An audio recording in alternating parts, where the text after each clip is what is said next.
So federalism is the advocacy of federal political orders where the final authority is divided into subunits, ikaiyan, and a center. Unlike a unitary state, sovereignty is constitutionally split between at least two levels, two territorial levels, so that the units at each level, like we have central government and state government, each level has final authority and can act independently of the others in some area.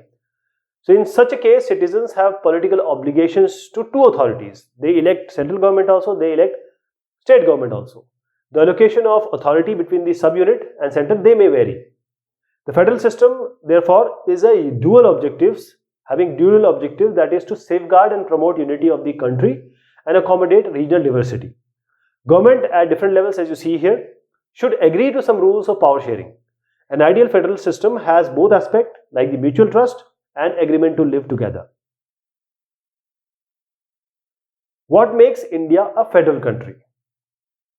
So India is a nation with many languages, religions and regions. So it emerged as an independent nation after a long and painful partition. There were various states, princely states, they become part of the country after a lot of discussion and agreement soon after the independence. So India was declared as a union of states by the Indian Constitution. The Indian Union is based on the principle of federalism, Sangwar. The Constitution earlier provided a two-tier system of government, that is, we have the union government, or you can call it as a state central government. Then we have, first this is representing the Union of India. Then we have state governments, that is representing the states of the country. Then after that there was a third level, the panchayats and the municipalities. Panchayats and municipalities, Nagar Palika, Nagar Nigam and panchayats, these were added as the third tier of federalism. So all these different forms of government enjoy separate jurisdiction, adhikar kshetra. They have their different powers, source of revenues, etc.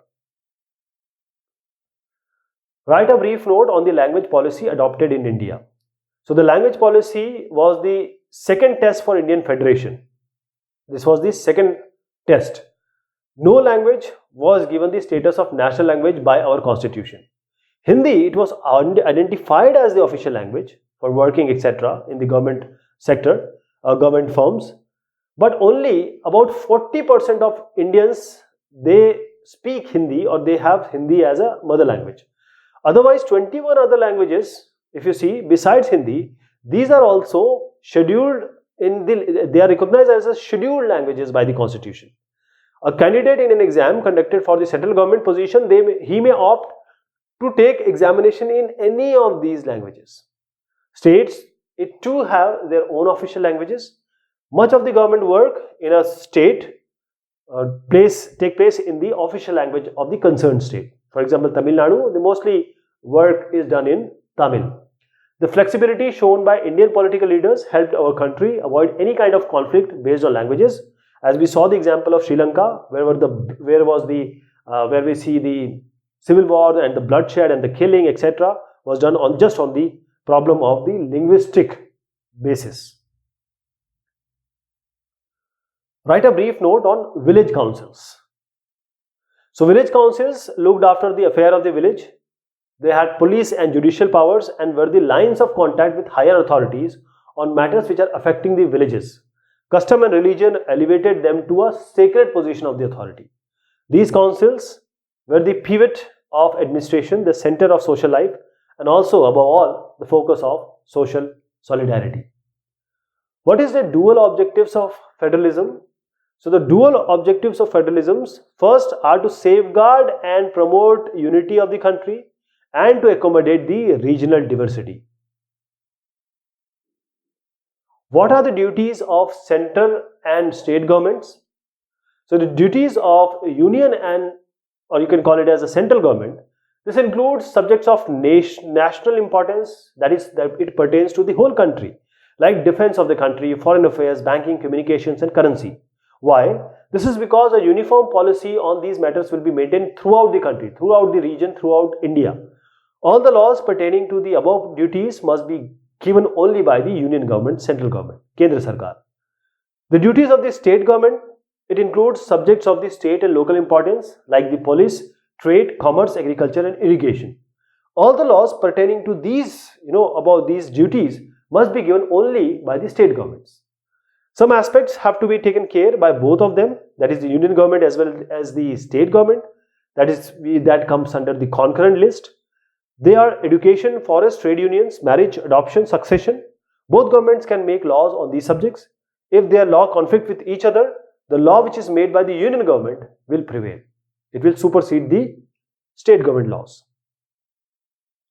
What is the special status of the state of Jammu and Kashmir enjoys? What special status J&K enjoys? Now let me tell you, in 2019, the special status of the J&K region have been taken.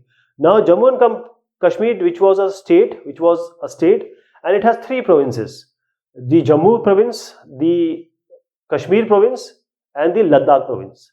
Now Jammu Kashmir is a union territory, and Ladakh is made a separate union territory. So now there is one less state we have, and two more union territories we have. So this question will not, in this particular time, it will not be asked, but still we'll see that what was there. So Jammu and Kashmir, it enjoyed a special status. It has its own constitution.